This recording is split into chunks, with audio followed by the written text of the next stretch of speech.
هعمل معاكم النهارده فتة الشاورما السوري. هحتاج معلقتين زبادي وعليهم بصلايه مبشوره وعليها فلفل اسود وشطه وبصل بودر وتوم بودر وبابريكا وكاري ورشه جنزبيل ورشه قرفه، وانزل عليهم بمعلقه كبيره من الصويا صوص الفاتح بيديها لون حلو جدا، وانزل عليها بمعلقه كبيره من الخل، ويبقى كده معانا التتبيله جاهزه للشاورما. نقلب بقى كويس كده ويبقى كده معانا جاهزه. هجيب بقى الفراخ بعد ما غسلتها كويس جدا وصفيتها كويس قوي، مبقاش فيها ميه خالص عشان التتبيله تمسك فيها كويس، ونقطعها بالشكل ده. انا بحب ما اقطعهاش رفيعه قوي عشان خاطر ما تنشفش معايا. جهزنا بقى كده خلاص الكميه بتاعتنا. نجيب بقى بوله وننزل بقى بالشاورما وعليها التتبيله اللي احنا حضرناها. نقلب بقى كويس ونغلف الشاورما كويس جدا ونسيبها ساعتين في التلاجة، مش اقل من ساعتين عشان تبقى جاهزة معانا.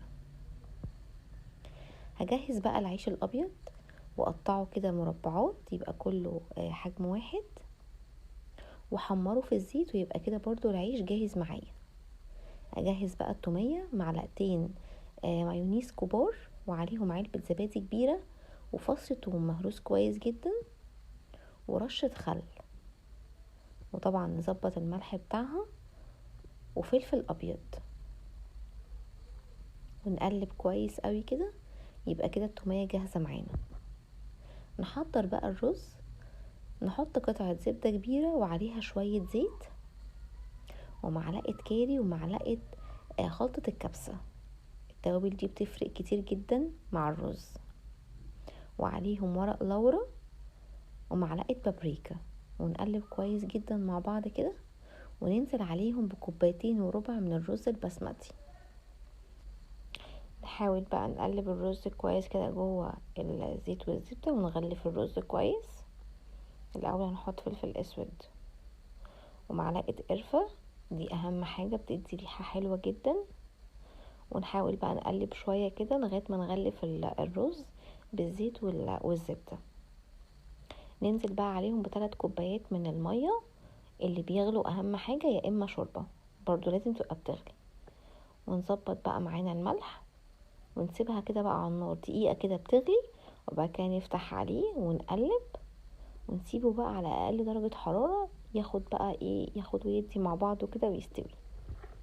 هنجيب بقى طاسة وننزل عليها بشوية زيت وننزل بالشاورما.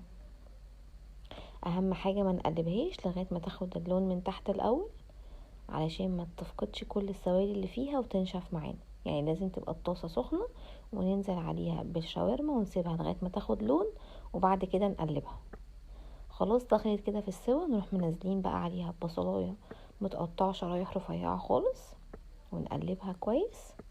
وبعد كده ننزل بقى بالفلفل، انا نازله بفلفل احمر واخضر حامي، ممكن طبعا نستبدلهم بفلفل رومي وفلفل الوان، ويبقى كده معانا الشاورما جاهزه.